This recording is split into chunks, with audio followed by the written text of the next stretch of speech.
5 राज्यों में विधानसभा चुनाव चल रहे हैं। कांग्रेस और बीजेपी दोनों ही दलों के लिए ये चुनाव बेहद महत्वपूर्ण है, क्योंकि 2016 में दोनों ही पार्टियों के पास सिर्फ एक राज्य की ही सत्ता थी। लेकिन इस बार दोनों ही पार्टियां दावा कर रही हैं कि इस बार कम से कम 3 राज्य उनके हिस्से आ सकते हैं। मगर कांग्रेस सांसद राहुल गांधी की चिंता दूसरी है।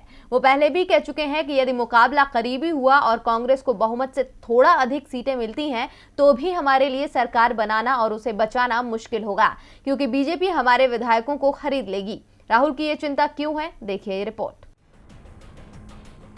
पश्चिम बंगाल में लोकसभा चुनावों के बाद से ही हम टीएमसी और कांग्रेस के कई विधायकों को बीजेपी में शामिल होते हुए देख चुके हैं।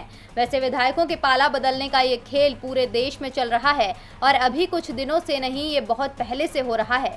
लेकिन 2014 में जब से केंद्र में मोदी सरकार बनी, तब से इसमें कुछ ज्यादा ही तेजी आ गई। 2014 में केंद्र की सत्ता से बाहर होने के बाद से ही कांग्रेस के लिए मुश्किलों का दौर शुरू हुआ।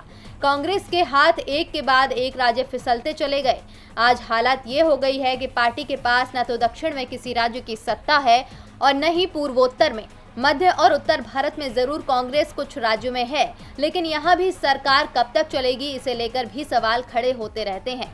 ये सवाल इसलिए हैं क्योंकि पिछले 5 साल में कांग्रेस के कई चुने हुए विधायक पार्टी छोड़कर दूसरे दल में शामिल हो गए। एडीआर की रिपोर्ट में इन विधायकों की संख्या 170 है। वैसे दल बदल करने वालों में बीजेपी विधायकों का नाम भी शामिल है, लेकिन इस दौरान सिर्फ 18 बीजेपी विधायकों ने अपनी पार्टी छोड़ी और दूसरी पार्टी का दामन थामा। एडीआर द्वारा जारी रिपोर्ट में कहा गया है कि मध्य प्रदेश, मणिपुर, गोवा, अरुणाचल प्रदेश और कर्नाटक में बीजेपी सरकार को बनाने में योगदान कांग्रेस विधायकों का रहा, जो चुनाव कांग्रेस से जीते लेकिन इस्तीफा देकर सरकार बीजेपी की बनवा दी।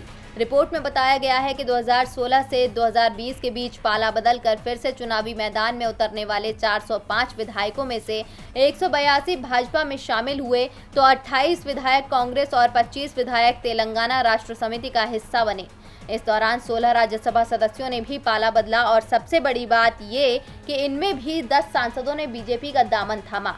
2019 के लोकसभा चुनावों से पहले जरूर 5 लोकसभा सदस्य बीजेपी को छोड़कर दूसरे दलों में शामिल हुए, लेकिन उन्हें सफलता नहीं मिल पाई। डीबी लाइव की रिपोर्ट।